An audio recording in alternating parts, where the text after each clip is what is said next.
Good afternoon, everyone, and welcome to our Fireside Chat, Leading Districts Toward a Learner-Centered Future, hosted by the Learner-Centered Collaborative and Digital Promise. We are excited to welcome you here today to join us for a conversation with superintendents across the country to share about what they are learning, how they are innovating in supporting teachers and students as we continue to navigate challenging times within our schools across the country. But there's good news as well in terms of the work that is happening to support students and teachers. So I'm Kim Smith. I'm the Chief Inclusive Innovation Officer at Digital Promise. I welcome you today. I will start by framing up some housekeeping notes for our conversation. First of all, the chat function, please utilize the chat function to connect with folks that are out there in the world on this session online right now. Feel free to share your name, your location, your organization in the chat. And if you have questions for our panelists, use the QA button, which is at the bottom of your screen, to submit questions, and we will do our best to tackle as many questions as possible today. I am excited to welcome these folks to our conversation today. We have Katie Martin, who's an author and the CIO of the Learner-Centered Collaborative. Marlon Stiles, who is Superintendent of Middletown City School District in Ohio. Tom Rooney, who's Superintendent of Lindsay Unified School District in California. Susan Enfield, who's Superintendent of Highline Public School District in Washington State. And Eric Bermeister, who's Superintendent of Menlo Park City Schools in California. I want to welcome you all and ask you to turn on your camera so we can see your lovely faces here. Welcome, welcome, welcome. And we're going to go ahead and dive in. I was waiting for our fire to arrive, but we're gonna get started without our fire. But good to see you all today. I'm going to start by just going around the circle here and have everyone say hello. For those of you that are leading districts, if you can share a little bit about your district, where it's located, the students that you serve, that would be lovely. So let's start with Katie, since you are co-hosting with us. Why don't you go ahead and introduce yourself? Great, glad to be here. Katie Martin, Chief Impact Officer at the Learner-Centered Collaborative, and just really excited about the work that these superintendents are doing and excited to highlight the great practices for students. Great, thank you. Susan. Hi, everybody. Susan Enfield, proud superintendent of Highline Public Schools, serving a richly diverse community of about 17,500 students just south of Seattle. Thanks, Susan. Eric. Good morning, everybody. It's such an honor to be here. My name is Eric Bermeister. I'm the superintendent of Menlo Park City School District in the heart of Silicon Valley. We are a diverse school district with a lot of resource, and we serve preschool through 8th grade. So we're one of the unique districts that are in our nation that serve a specific age group, not the entire K-12 span. Thanks, Eric. Tom? Good morning, Tom Rooney, the Superintendent of Schools in Lindsay Unified. We are located in the Central Valley of California, primarily an agriculture or farming community. About 90% of our children are children of color, and 100% are free and reduced lunch. 53% come to us speaking a language other than English, and they come and really look to our system to provide them a path to opportunity in life. So glad to be here with you today. Thanks, Tom. And Marlon. Good afternoon, everyone. Marlon Stiles, proud superintendent, Middletown City Schools in Southwest Ohio. Excited to be here today representing a very urban, proud district. For all the Ohio folks on the call, Hootie! Appreciate that, and want to welcome our fire, and let's get cozy here. So the conversation here is focused on how districts are centering learners today and into the future.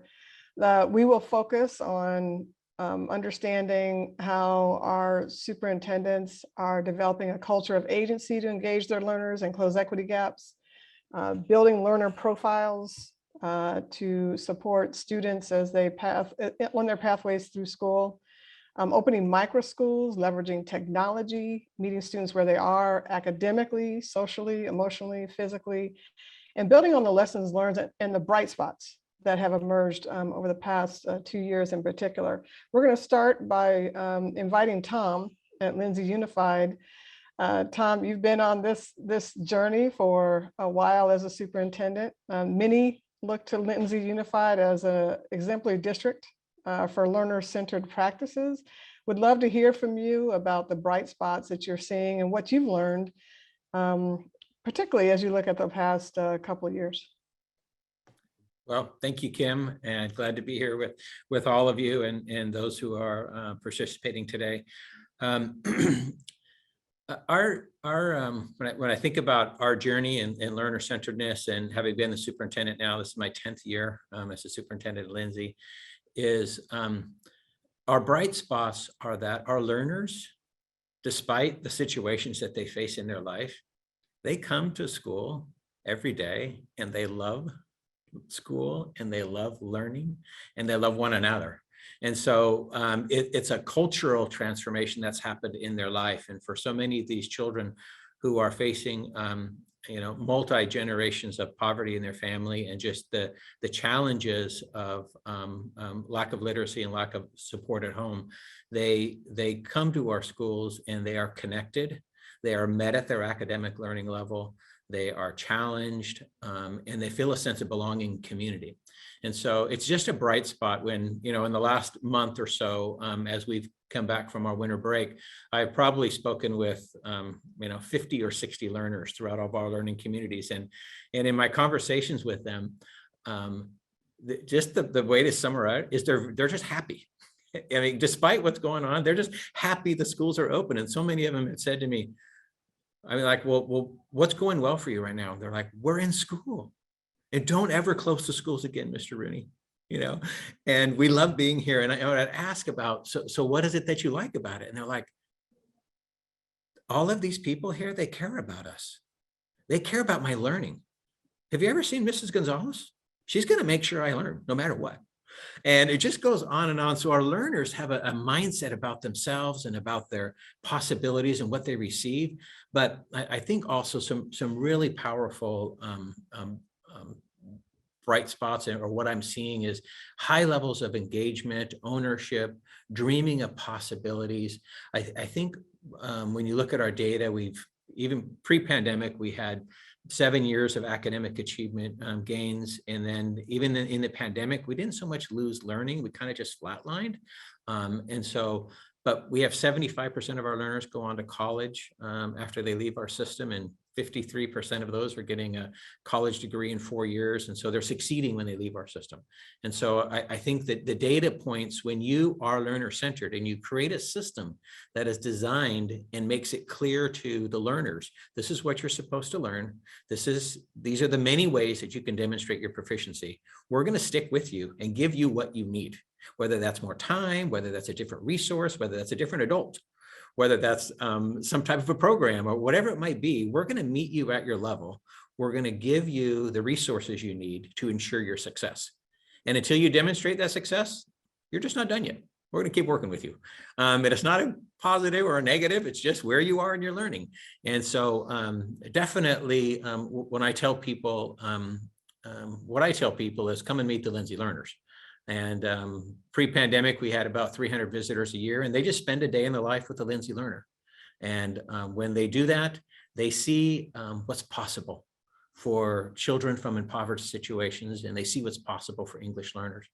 And so I think I just start off, and I think some of the things we've learned was, I think the last part of your question was, we've learned that don't make it harder than it needs to be. Okay. What learner-centeredness is it's what the very best educators have done always, right? We've all had them in our life. We've had somebody, whether we were a first grader or eighth grader, whatever it was, we had somebody who knew us, cared about us, met us at our level, and did not let us out of their system or their class until we learned, right? We all had those people. That's what learner-centeredness is. And it's actually honoring the principle that every learner learns in a different way in a different time frame. And what we've done in Lindsay is we've been able to build that as a system-wide approach where every learner is met with that type of philosophy and that type of learning opportunity. And so that's one thing. Don't make it harder than it is. And then most importantly, listen to the voices of the learners. Administrators and others, we can sit around the table and try to dream up solutions to problems and figure things out. Go talk to the kids. Ask them what they need. Ask them what they really need. Ask them what they want, and they'll tell you what to do with their system. And so we have structures and systems to listen to our learners and to make sure that their voice is heard, their voice is elevated, because the system ultimately is their system, not our system. Wow, thanks, Tom, for that opening set of thoughts. I love how you're underscoring this idea of knowing us and caring for us, and how that's at the root of this idea of learner-centered approaches. Susan, so a lot of learnings from the pandemic. Maybe you can touch on some of the positives that have emerged that you think are sustainable and will get weaved into the fabric of Highline. So you want to start there? Absolutely. And I'll build on what my friend Tom talked about so well, and why any of us would be happy and proud to have our children in his schools. There's a fundamental human need, whether you're 5 or 50, to be seen and to be supported and have your needs met. And so, as a former high school teacher, I knew that it really just took one. It took one meaningful adult relationship to keep a student seen, supported, and on track to success. And so when I arrived in Highline back in 2012, like Tom, this is my 10th year serving as superintendent, we developed our Highline Promise. So rather than a mission or vision, we have made a promise to our students, to our families, to our community, to know every student by name, strength, and need, so they graduate prepared for the future they choose. And that promise was the DNA of our system long before the pandemic hit. But it served us well during the pandemic because it served as our touchstone to remind us what mattered most. Every webinar we did on safety protocols and distancing and masking, we always led with that promise. So keeping the human factor front and center, I think, is what's critical.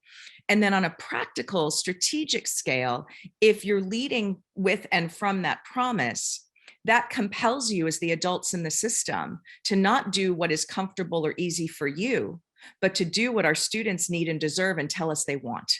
And so in Highline, we had, a number of students for whom virtual learning did work. Now, I think we would all agree that for the vast majority of students, in-person learning is by far the best. But there are some for whom they were like, this really works for me.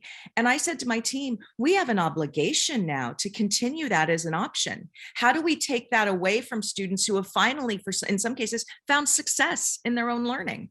So we launched our Highline Virtual Academy in grades 6 through 12 as a permanent school within the system, so that those students could keep learning in that way.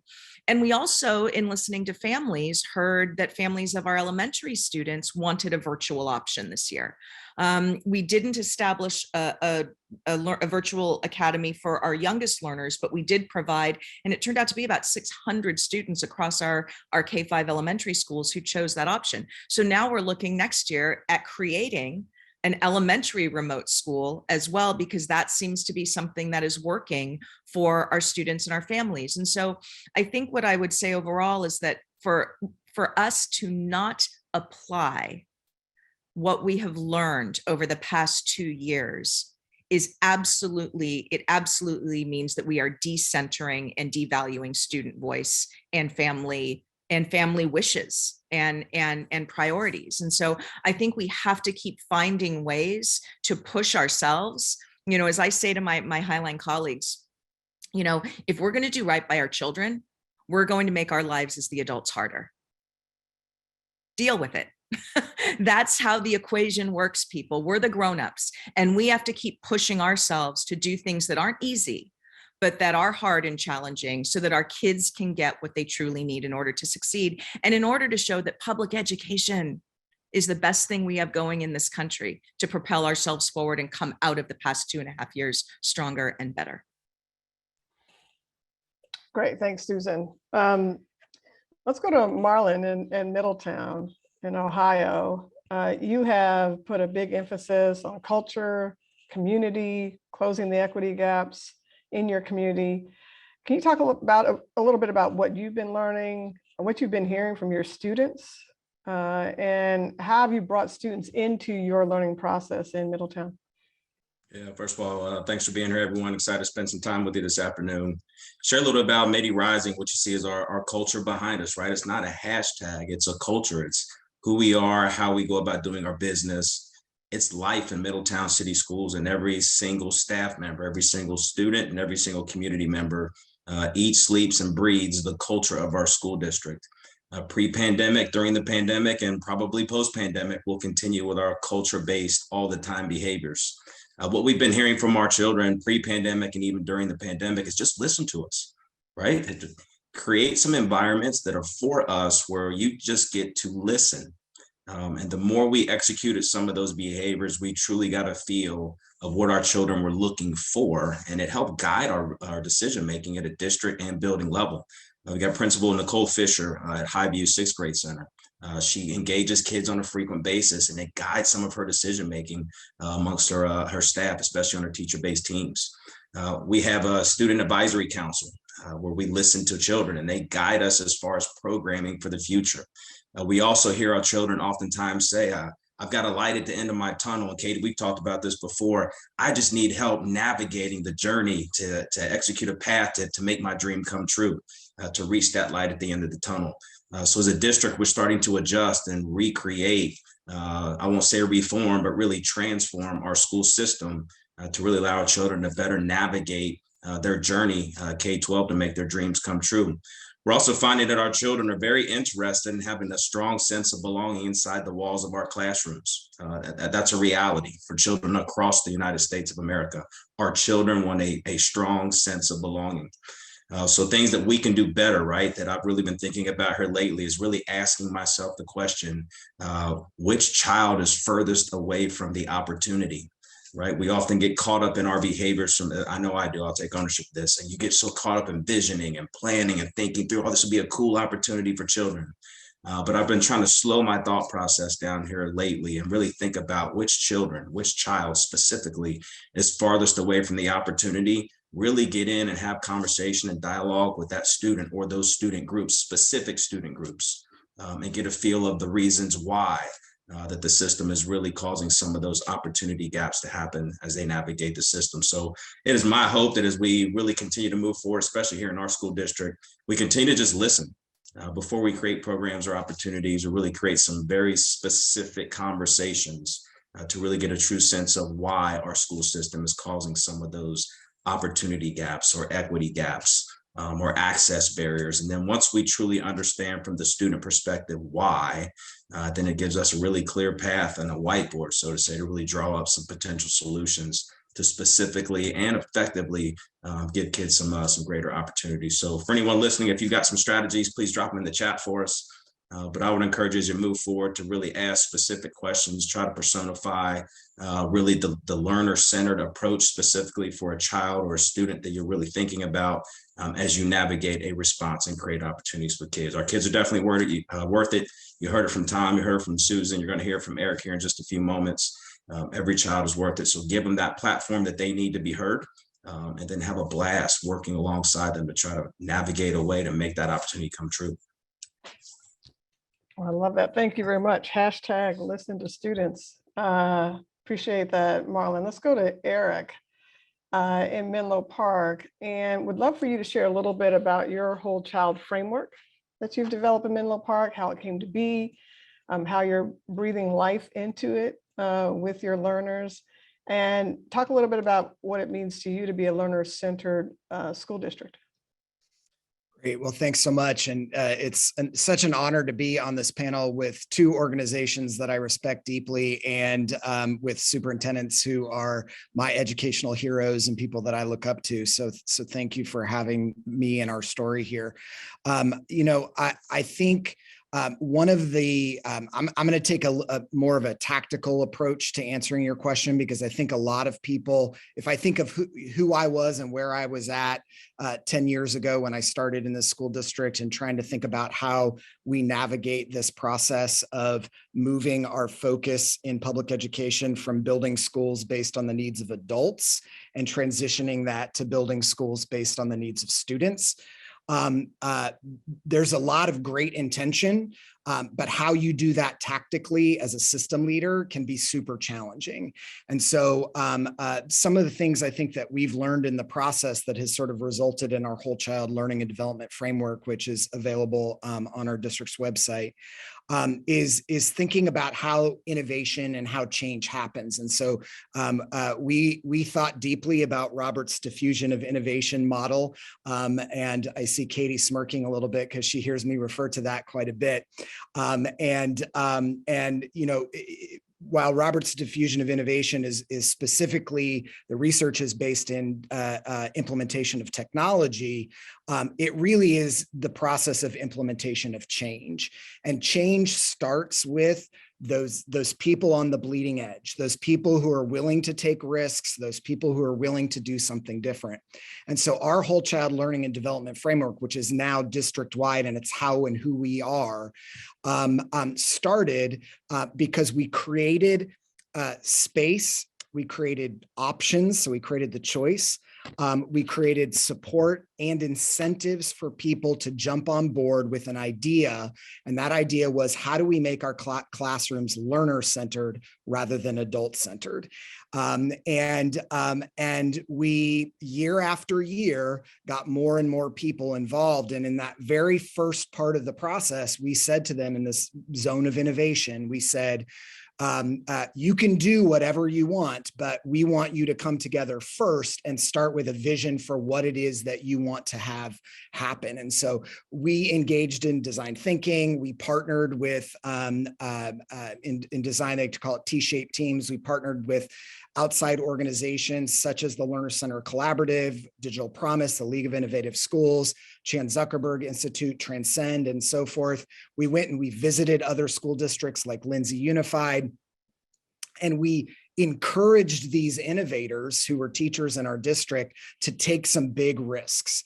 And they, one of the pieces that they did was they created basically 5 pillars that would drive their work. And year after year, as more and more people got excited about the vision for reorienting their classroom and reorienting their schools and their school culture, it started to become much more ubiquitous throughout the district. So in every school, you heard people talking about what it meant to have meaningful work, what it meant to provide feedback in an evidence-based way, what it meant to be learner-centered, what it meant to have integrated well-being. And so over time, what started within our zone of innovation became much more observable throughout the school district. And it wasn't one moment, but there becomes a place where you realize, and this is in Robert's diffusion of innovation, that you've crossed the chasm, and that the things that you are doing have become sticky.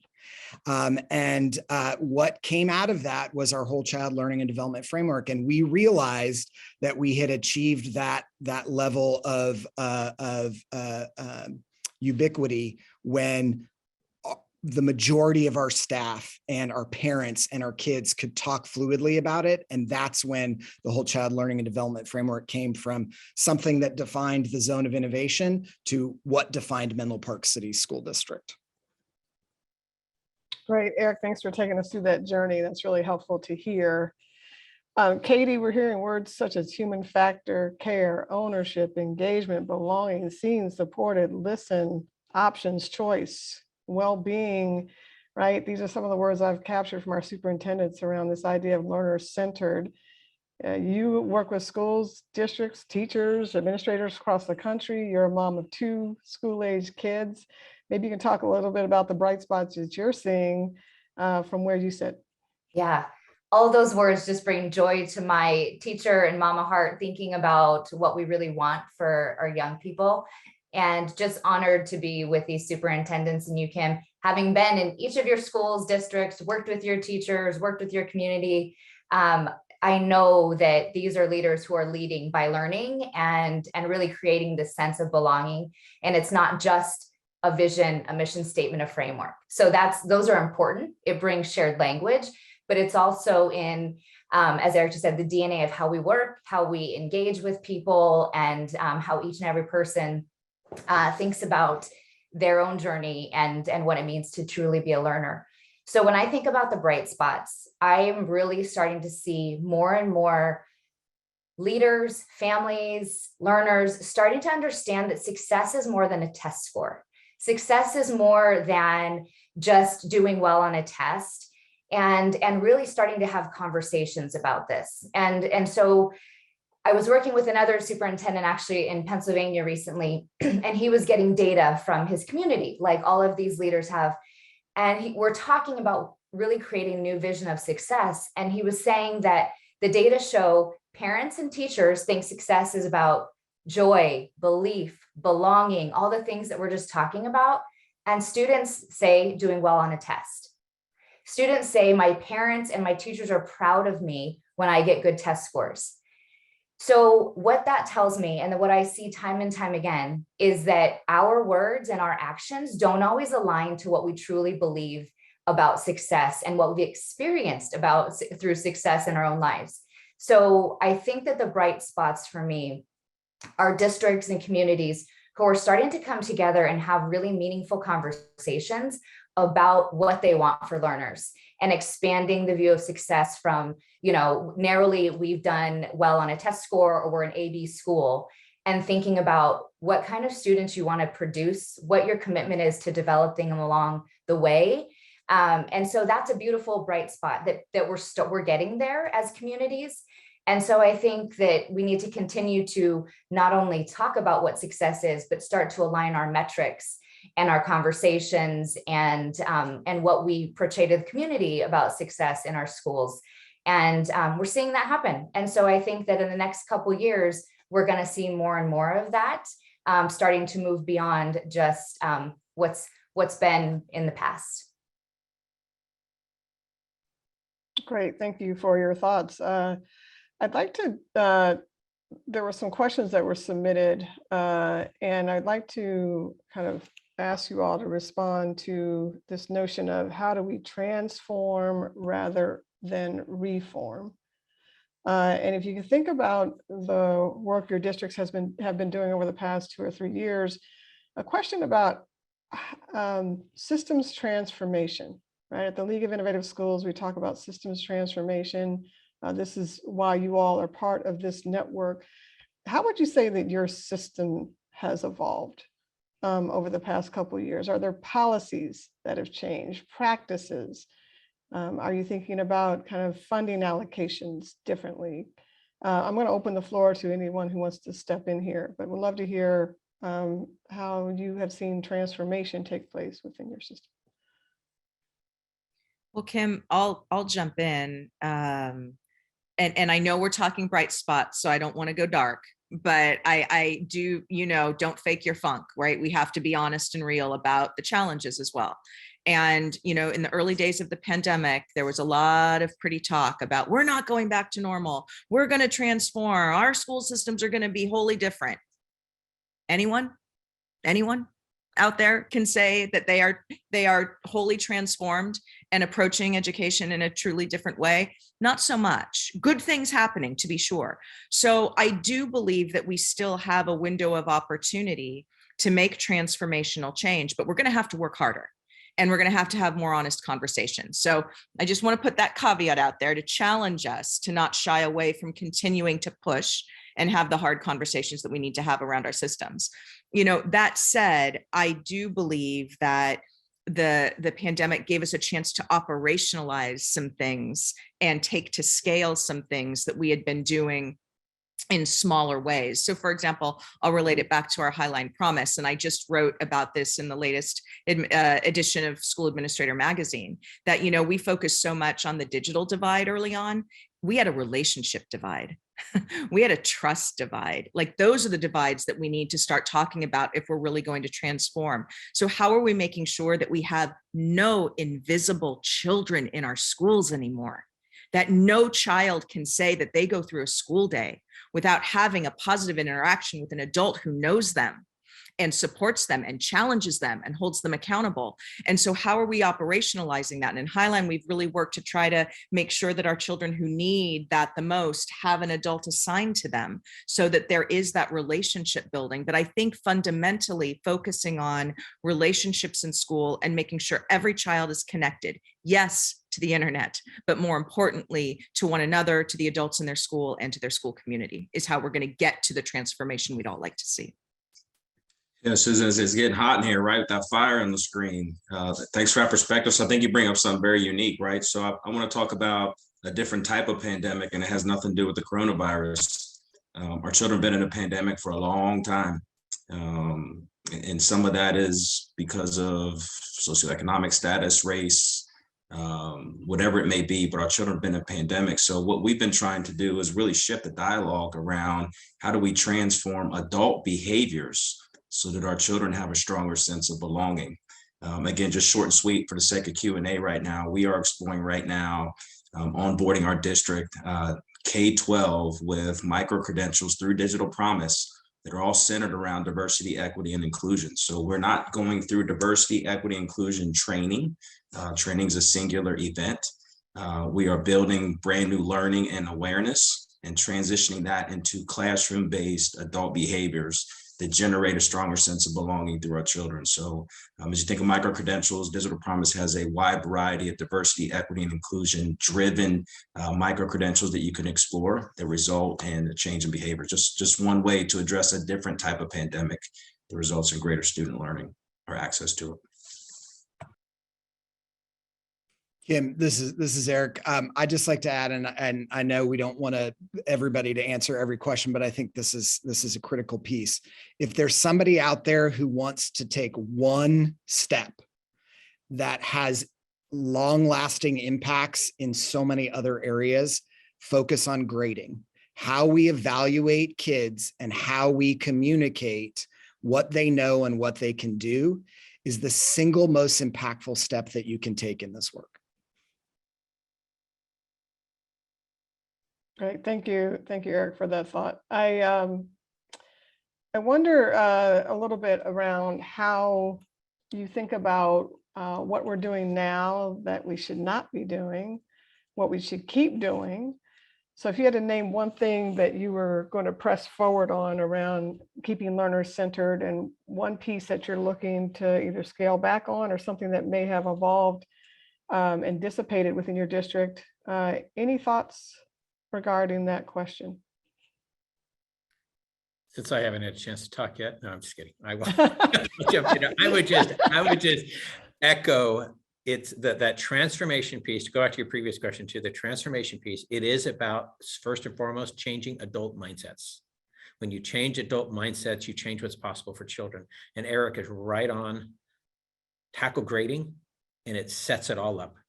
Because that's a weight-bearing wall right now that is keeping everything from being learner-centered in most systems. Okay, and then to this piece of what can we either stop doing or continue doing. When I think of that, I think one of the things we have to be conscientious of right now is, and it's a little bit of the push that Susan was giving us, but we want to push right now for high expectations and high academic achievement and high personal excellence and all of these pieces, but we have to kind of be mindful right now of people's well-being, adult well-being, learner well-being, parent well-being. So I would just kind of put that out there right now as to something we need to do more of is we need to do more at paying more attention to how people are actually feeling right now and what people are dealing with. And we have to know how hard and what to push in the system, and what to just kind of like back off for a little while, and what to give a little grace on for a while. It's not about lowering expectations, but it's about listening to where your people are, because it's about the long haul. It's the long journey here. It's not about, you might have to give up something a little bit right now in order to really make transformational happen in the future, because people at every level of the organization, whether they're 3 years old or 90 years old, are struggling. And as leaders, and we have to listen to that and honor that. I think that's such an important point, Tom. And when we talk about things that we maybe want to let go of moving forward, I think burning the perfect attendance certificates is a great place to start. And I also think us actively dismantling this notion that the last car in the parking lot gets a cookie. I think, Tom, this goes to supporting the well-being of our learners and our adults in the system. Frankly, our adults are learners too. So supporting all human beings in the system, big and little, but the long game, right? What are the cultural things that we are going to reject moving forward? And also that taking a sick day, taking a mental health day is a legitimate reason to taking a sick day. If you just need to pull back for a little bit, take that day. And how do we communicate to our staff that that's okay? Not only is it okay, we encourage you to do that if that's what you need to show up. Because when you show up to school, I need you to bring your A game, because that's what our kids need. So take care of yourself so that when you do show up, you can bring your A game. Yeah, I want to build on that, Susan, because I think one of the things we need to do, where we know that all adults want a more flexible workforce, right? They want to be able to have those opportunities. And too often in schools, we don't allow our educators to be human, because you can't take a day off. You can't leave your kids. And so if we really want to create more well-being, more opportunities for people to show up as their best and whole selves, we have to create structures in schools where one teacher is not responsible for one classroom solely. And there's a lot of great organizations. ASU is working on the next education workforce, but it's really important to think how we create teams of educators, community members, paraprofessionals, new incoming teachers to build the pipeline, but also build a community of people who can support students together, so that people can take time and really bring their best selves to the student experience. Incredible. I love hearing some of these stops and starts. So thank you for that. Eric, I actually do want you to elaborate. I've been watching the chat. Chat's on fire here. Would you mind elaborating a little bit on the homework piece? Yeah, I just realized that my comment actually just went to the host and panelists. So I definitely don't need to, they don't need to hear from me. So I think, first of all, I just want to say amen to everything that was just said before. But if we were going to leave one thing behind, I would leave homework behind. That is not to say that there aren't some examples of homework being beneficial, but I think generally speaking, homework reinforces obedience, not learning. And that homework makes adults feel better. And I don't just mean our teachers, it also makes parents feel better. And I think we have to disabuse ourselves of this idea that homework is the holy grail. And so if we, sort of like right after grading, I would say, let's look at our homework practices. Homework is generally inequitable. It's not always very good in terms of formative data. And it oftentimes becomes just an act of obedience. And I think it's sort of, past its prime. Great, thank you. Wanted to get that in, appreciate that.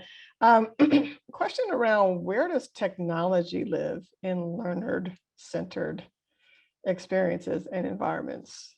Where does technology live, or where should it live? Where is it best served for technology to support a learner-centered environment? Any thoughts come to mind on that question? I think I would say first and foremost, to dispel the myth that learner-centered education is about just the technology. That's not what it is. You heard all of us say it's relationships, it's people, it's children, it's all these other things. So just kind of anybody still wondering that, get rid of that.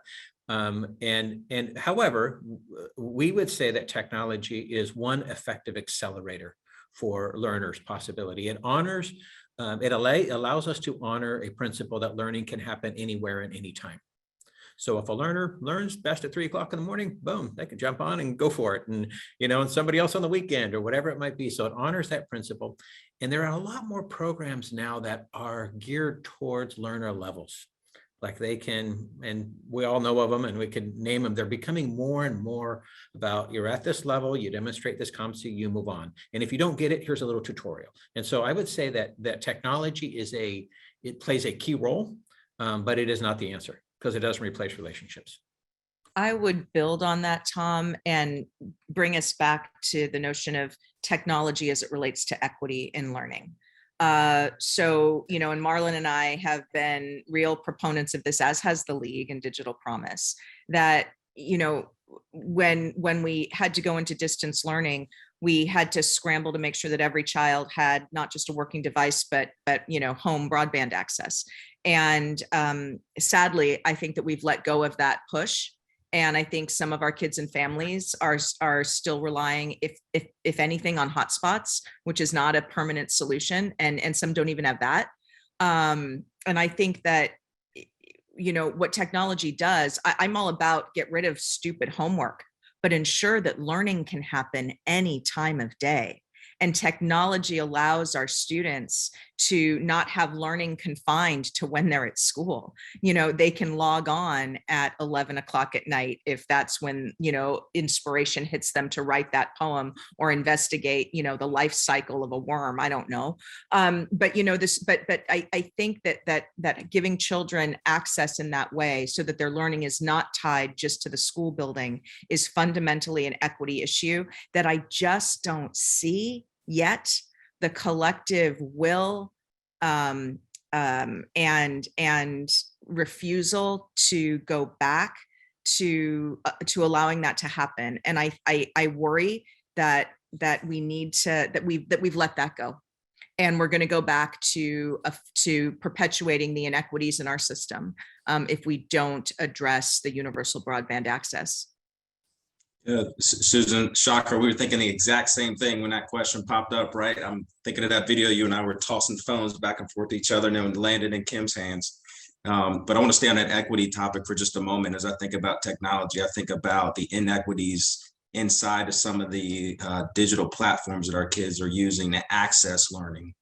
I would encourage us to really start thinking about, when technology does have a place for the learners, that we are challenging our vendors to answer some very tough questions for them that are specific to different student groups. How does this technology accelerate, to use Tom's term, accelerate the learning for our Black boys? How does this technology accelerate the learning for our non-English speaking students?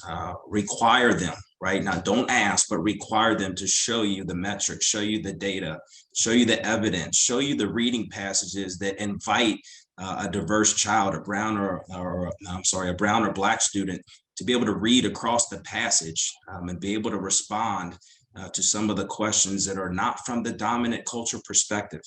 So as you think about equity, really chop that up for the different student groups inside your district and challenge every single digital platform that your students have access to make sure they have a sense of belonging and can really accelerate their learning as they use it. Yeah, I want to jump on that really quickly too, because I think we've been talking about different types of gaps. And I think another gap that we haven't talked about is the authenticity gap of the work that we're asking people to do. I've talked to a lot of students, done research on technology in the classroom, and students will tell me, well, now we have these great programs and my teachers don't talk to me anymore. They put on the board, do this, do this lesson and do this playlist, but there's not the engagement. So, or the application to something that's authentic and meaningful to each individual person that allows them to research, investigate, inquire about problems that matter. And so there's a variety of ways that we can think about how we use technology, not that we just have it, but how are students accessing it, information, how are they taught to use it, and what are they doing as a result? So I really encourage us to think about supporting teachers to understand that it is a tool, but if we are really learner-centered, we are connecting with individuals, we're creating small groups, we're having a lot of check-ins and ensuring that students know where they are in their next steps. and that they have the right tools and resources to navigate their journey appropriately. Great, thank you. We're going to go to an audience member question that is very practical. How are you balancing homegrown practices to further learner-centered education with existing curriculum or programs that you're bringing in? So if you think about how are you balancing what you're creating and building within your district as it relates to what you're bringing in, anyone want to tackle that question? I don't know that we focus on like a conscientious balance. It's essentially giving learners what they need. Mm-hmm. And if what you have is providing learners' needs, then you keep expanding and growing, developing like our, we've developed thousands and thousands of playlists at every single level that lives in our LMS. But if we have a need, like right now, we are not as strong in project-based learning and relevant learning opportunities. So we're working with a couple of organizations to actually bring that in and advance that. So give learners what they need and base your decisions on that. Thanks, Tom. We're really struggling. I use the word struggling, but it's an exciting piece. When I use that word, we're trying to find a way to really better blend the K-12 work experience, K-12 education and the work experience inside the walls of our school. As I balance what we're required to teach, not how we're required to teach it, but what we're required to cover inside of our classrooms, really thinking about our children who've expressed what does it mean to be a female engineer, right? And being able to bring the female engineer into the walls of our school and have not just a one-time speech from female engineers, but to have the learning that's occurring in the classroom from the female engineer perspective accessible to our children is what we're trying to figure out how to balance, but also mesh the K-12 educational system with workforce. So anybody have any creative ideas, please drop them in the chat or shoot me an email. Awesome, thanks. So to have a learner-centered approaches, we need to think about our teachers, right? And how they are supported in terms of their professional learning. So a question about what shifts have you made in professional learning with educators to model student-centered practices? Any thoughts to share? Anyone jump in? Yeah, I'd love to say that one of the most powerful experiences that educators, whether they be teachers or support staff in our systems, can engage in, that's both helpful and enlightening for them, but also really spurs this work is shadowing students. Shadowing students from, when they're making breakfast, getting on the bus, coming to school, what happens in the morning, and sitting with them at lunch, and then seeing where they go after school, who's supporting them, and so forth. And so I would say getting in the shoes of kids and seeing what it's really like to sit through 7 periods of a day in your school is absolutely critical. And then also developing teachers as curators of learning that, and this relates to your earlier question, I think, Kim, is that we've got really well-educated individuals with master's degrees who should be empowered to be curators of learning as opposed to just simply people who punch a clock, and they need to be respected as such, they need to be paid as such, and they need to be empowered as such. I would have to say that Katie Martin is a master at this, okay? She's done training with our leadership team this past fall, and it was very learner-centered. It was about what the learner need. So the adult learner, you look at the adult learner and you say, okay, so what do they need? Let them make some choice of what they need, give them the time they need, a variety of ways of demonstrating proficiency, all of those pieces. So that's how we would respond. I want to add in one other thing though. It's listening to the adults in the system too, and knowing what they're feeling competent about and not competent about, and providing opportunities and the conditions for them to thrive. One thing that we've done in Lindsay, which is just a pride point significantly, is we've created a pipeline and a residency program. So Lindsay graduates come back to Lindsay. We pay for them to go to college, and they come back to be learning facilitators in Lindsay.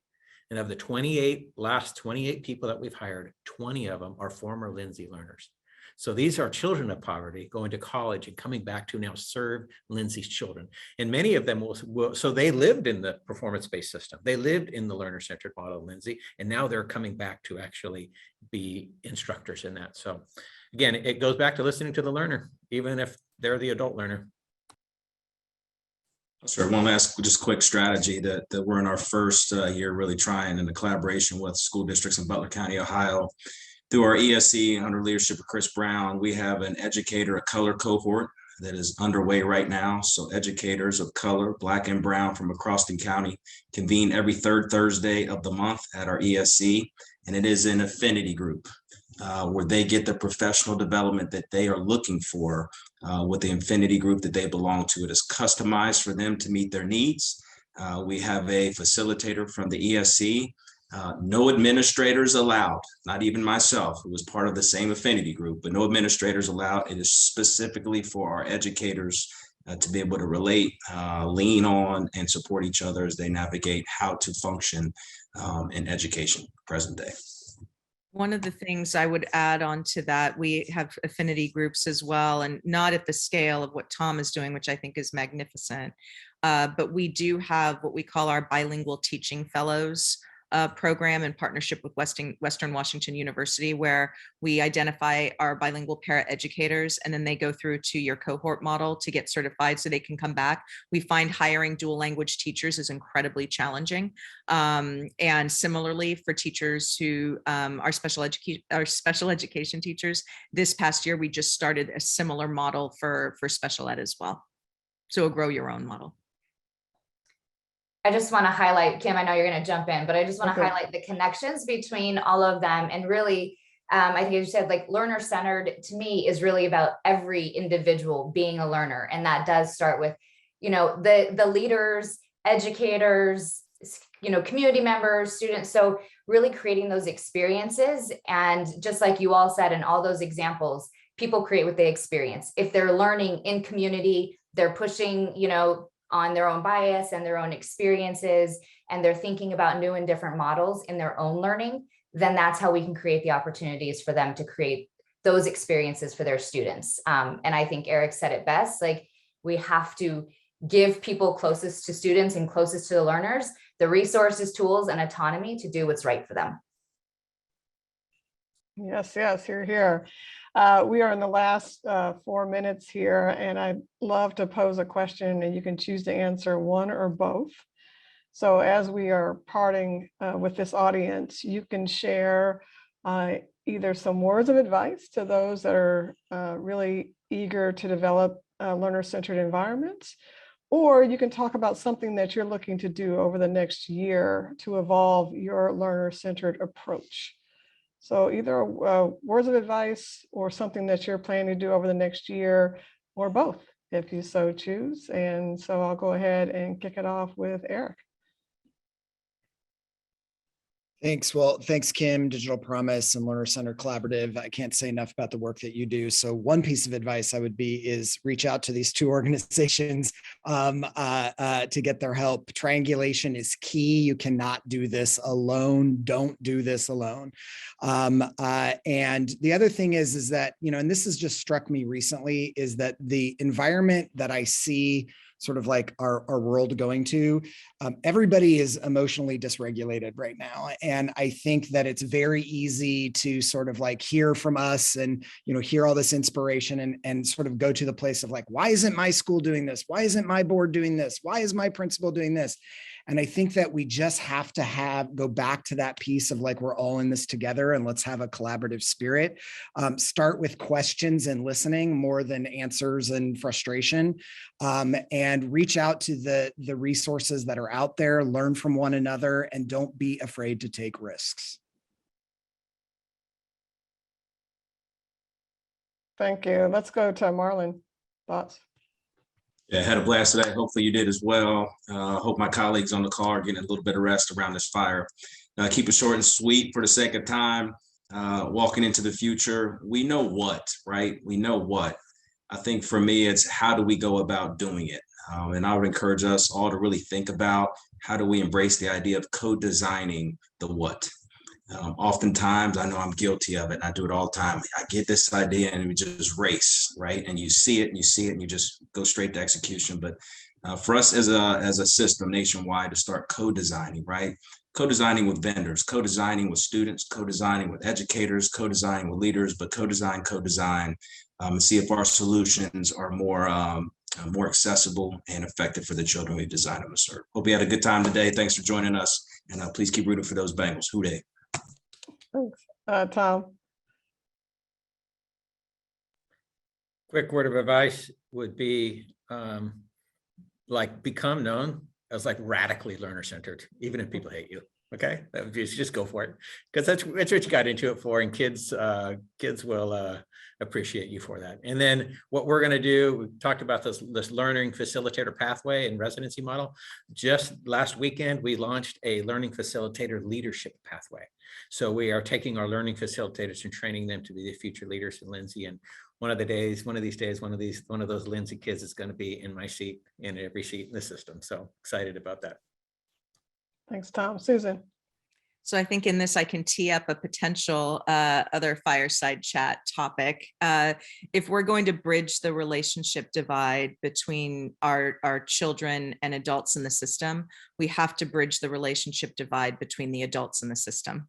Mm-hmm. And what I mean by that is we've got to move away from administration versus teachers, from anyone versus anyone. It has to be everyone coming together to work towards the success of our children. And you've heard me say this before, I call it #TeamKid, that every child is deserving of a team consisting of their family and their school staff, teacher, counselor, principal, whomever, and frankly, central office staff as well, working towards their success. So how can we break down the artificial barriers that get in the way of the adult relationships that are necessary to foster really student-centered learning, which will rest on relationships as well.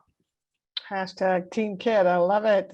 Katie, it's been wonderful being a partner to you in this endeavor. Anything you want to share to wrap? And thank you for your support of Digital Promise and the League of Innovative Schools. Yeah, just super honored to be here. Really, just admire this group so much and the work that they're doing.